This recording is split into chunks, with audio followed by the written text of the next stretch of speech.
ശ്രീമദ് ഭഗവത്ഗീത ധ്യാനം. നാരായണം നമസ്കൃത്യ നരം ചൈവ നരോത്തമം ദേവീം സരസ്വതീം വ്യാസം തതോ ജയമുദീരയേത്.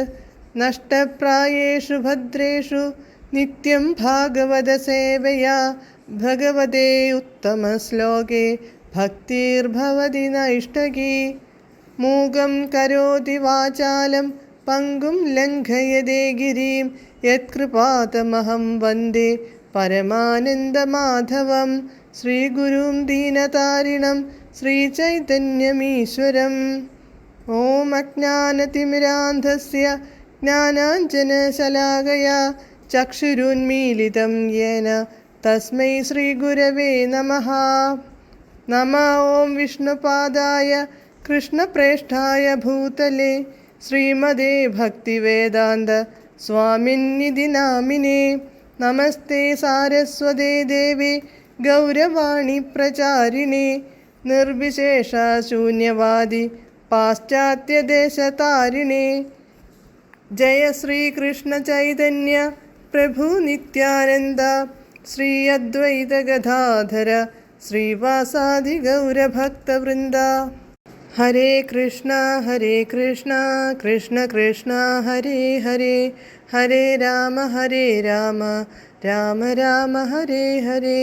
ഹരേ കൃഷ്ണ കൃഷ്ണ കൃഷ്ണ ഹരേ ഹരേ, ഹരേ രാമ രാമ രാമ ഹരേ ഹരേ.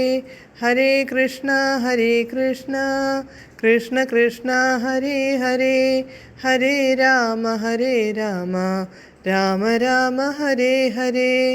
ഭഗവത്ഗീത യഥാരൂപം. അധ്യായം 13. പ്രകൃതി പുരുഷൻ ക്ഷേത്രജ്ഞൻ. ശ്ലോകം 19, പേജ് നമ്പർ 684. ഇതി ക്ഷേത്രം തഥാ ജ്ഞാനം ജ്ഞേയം ചോക്തം സമാസതഃ മദ്ഭക്തഃ ഏതദ്വിജ്ഞായ മദ്ഭാവായോപപദ്യതി. പദാനുപദം. ഇതി ഇപ്രകാരം, ക്ഷേത്രം ക്ഷേത്രവും ശരീരവും, തഥാ അപ്രകാരം, ജ്ഞാനം ജ്ഞാനവും, ജ്ഞേയം ച അറിയപ്പെടേണ്ടതും, സമാസത സംക്ഷേപിച്ച്, ഉക്തം പറയപ്പെട്ടു.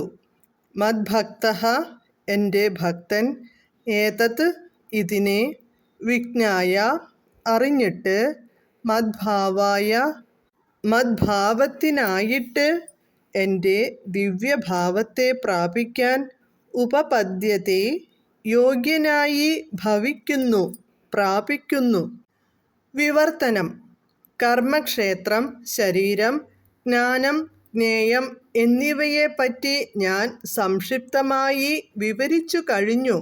എൻ്റെ ഭക്തന്മാർക്ക് മാത്രം ഈ വിഷയങ്ങൾ മനസ്സിലാക്കി എന്നെ പ്രാപിക്കാൻ കഴിയും. ഭാവാർത്ഥം. ശരീരം ജ്ഞാനം ജ്ഞേയം ഇവയെപ്പറ്റി ഭഗവാൻ ചുരുക്കി പ്രതിപാദിച്ചുവല്ലോ. 3 വിഷയങ്ങളുടെ സങ്കലനമാണ് ഈ ജ്ഞാനം. അറിയുന്നവൻ, അറിയേണ്ടത്, അറിവിൻ്റെ പ്രക്രിയ എന്നിങ്ങനെ 3 ഘടകങ്ങളുടെ സങ്കലനം. ഇവ 3ഉം ചേരുമ്പോൾ വിജ്ഞാനം അഥവാ ജ്ഞാനശാസ്ത്രമാകുന്നു. പരിപൂർണമായ ജ്ഞാനം ഗ്രാഹ്യമാകുന്നത് വിശുദ്ധ ഭഗവത് ഭക്തന്മാർക്ക് മാത്രമാണ്. മറ്റുള്ളവർക്ക് അതിന് വേണ്ടുന്ന കഴിവില്ല. അവസാനത്തിൽ ഈ 3 ഘടകങ്ങളും ഏകീഭവിക്കുമെന്ന് അദ്വൈതികൾ പറയുന്നുണ്ടെങ്കിലും ഭക്തന്മാർ ആ വാദം സ്വീകരിക്കുകയില്ല. ജ്ഞാനവും ജ്ഞാനസമ്പാദനവും കൃഷ്ണാവബോധത്തിലൂടെ ആത്മസാക്ഷാത്കാര പ്രക്രിയകളാണ്. ഭൗതിക ബോധമാണ് സാമാന്യേന നമ്മെ നയിക്കുന്നത്.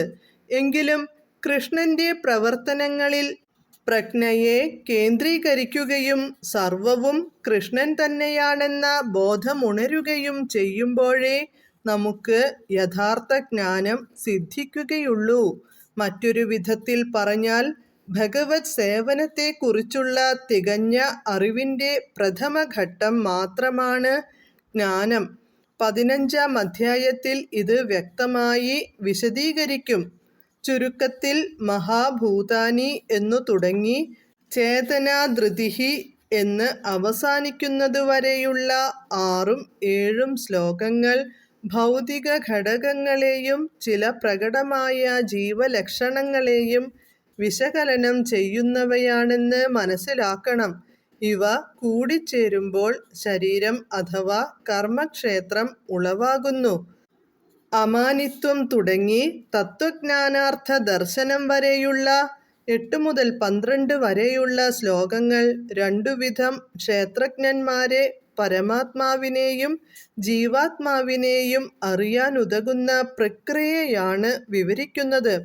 അനാദി മത്പരം എന്നു തുടങ്ങി ഹൃദി സർവസ്യ വിഷ്ഠിതം വരെയുള്ള 13 മുതൽ 18 വരെയുള്ള ശ്ലോകങ്ങൾ പരമാത്മാവിനെയും ജീവാത്മാവിനെയും കുറിച്ച് പ്രസ്താവിക്കുന്നു. അങ്ങനെ കർമ്മക്ഷേത്രം, ശരീരം, അത് അറിയുന്നതിനുള്ള പ്രക്രിയ, ജീവാത്മാ, പരമാത്മാക്കൾ എന്നീ വിഷയങ്ങളെപ്പറ്റി പ്രതിപാദിച്ചു കഴിഞ്ഞു. ഈ 3 വിഷയങ്ങളെക്കുറിച്ചും വ്യക്തമായി അറിയാൻ വിശുദ്ധരായ ഭഗവത് ഭക്തന്മാർക്കേ കഴിയൂ എന്നും ഇവിടെ പ്രത്യേകിച്ച് പറയുന്നുണ്ട്. അതുകൊണ്ട് ഭക്തന്മാർക്ക് ഏറ്റവും പ്രയോജനകരമായ ഗ്രന്ഥമാണ് ഭഗവദ്ഗീത. അവർക്കാണ് പരമലക്ഷ്യമായ ശ്രീകൃഷ്ണ ഭഗവാനെ പ്രാപിക്കാൻ കഴിയുന്നത്. മറ്റൊരു തരത്തിൽ പറഞ്ഞാൽ ഭഗവദ്ഗീതയുടെ പൊരുൾ ഉൾക്കൊള്ളാനും അതിൽ നിന്ന് അഭികാമ്യമായ ഫലമാർജിക്കാനും മറ്റാർക്കും കഴിവില്ല. ഹരേ കൃഷ്ണ.